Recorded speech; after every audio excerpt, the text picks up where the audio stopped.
It was noon when he reached the beautiful vale of Shechem. At the opening of this valley was Jacob's well.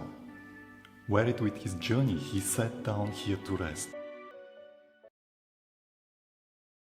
He who made the ocean, who controls the waters of the great deep, who opened the springs and channels of the earth, rested from his weariness at Jacob's well and was dependent upon a stranger's kindness for even the gift of a drink of water. Jesus answered, "If thou knewest the gift of God, and who it is who said to thee, 'Give me to drink,' thou wouldst have asked of him, and he would have given thee a living water. You wonder that I should ask of you even so small a favor as a draught of water from the well at our feet. Had you asked of me, I would have given you to drink from the water of everlasting life." The woman had not comprehended the words of Christ, but she felt their solemn import. Her light, bantering manner began to change. Supposing that Jesus spoke of the well before them, she said, "Sir, thou hast nothing to draw with, and the well is deep. From whence then hast thou that living water? Art thou greater than our father Jacob, which gave us the well and drank thereof himself?" She saw before her only a thirsty traveler, wayworn and dusty.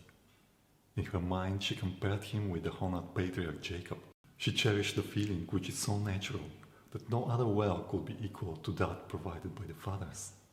She was looking backward to the fathers, forward to the Messiah's coming, while the hope of the fathers, the Messiah himself, was beside her, and she knew him not. How many thirsting souls are today close by the living fountain, yet looking far away for the wellsprings of life? Jesus did not immediately answer the question in regard to himself, but with solemn earnestness he said, "Whosoever drinks of this water will thirst again, but whosoever drinks of the water that I shall give him will never thirst, but the water that I give him will become in him a well of water, springing up into everlasting life." He who seeks to quench his thirst at the fountains of this world will drink only to thirst again. Everywhere men are unsatisfied. They long for something to supply the need of the soul.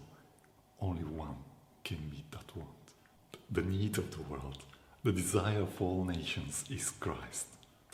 The divine grace which he alone can impart is as living water, purifying, refreshing, and invigorating the soul.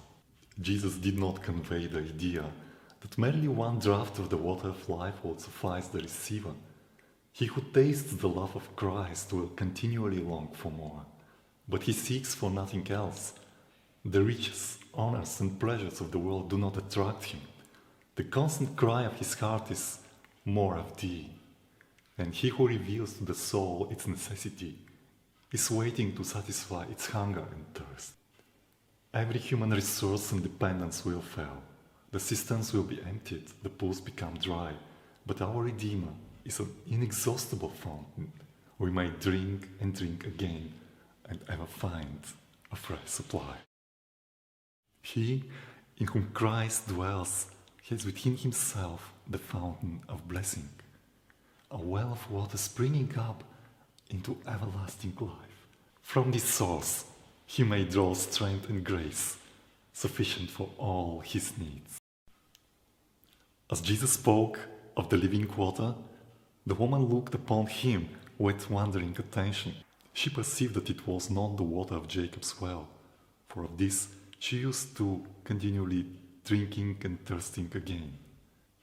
"Sir," she said, "give me of this water, that I thirst not, neither come here to draw." Jesus now abruptly turned the conversation. Before this soul could receive the gift he longed to bestow, she must be brought to recognize her sin and her Savior. He said unto her, "Go, call thy husband and come hither." She answered, "I have no husband." Does she hope to prevent all questioning in that direction. But the Savior continued, "Thou hast well said, I have no husband, for thou hast had 5 husbands, and he whom thou now hast is not thy husband. In that saidst thou truth." The listener trembled. A mysterious hand was turning the pages of her life history. Who was he that could read the secrets of her life? There came to her thoughts of eternity, of the future judgment, when all that is now hidden shall be revealed. In its light, conscience was awakened. She could deny nothing, but she tried to evade all mention of a subject so unwelcome. With deep reverence she said, "Sir, I perceive that thou art a prophet." Then, hoping to silence conviction, she turned to points of religious controversy. If this was a prophet, surely he could give her instruction concerning these matters that had been so long disputed. Patiently, Jesus permitted her to lead the conversation whither she would. Meanwhile, he watched for the opportunity of again bringing the truth home to her heart.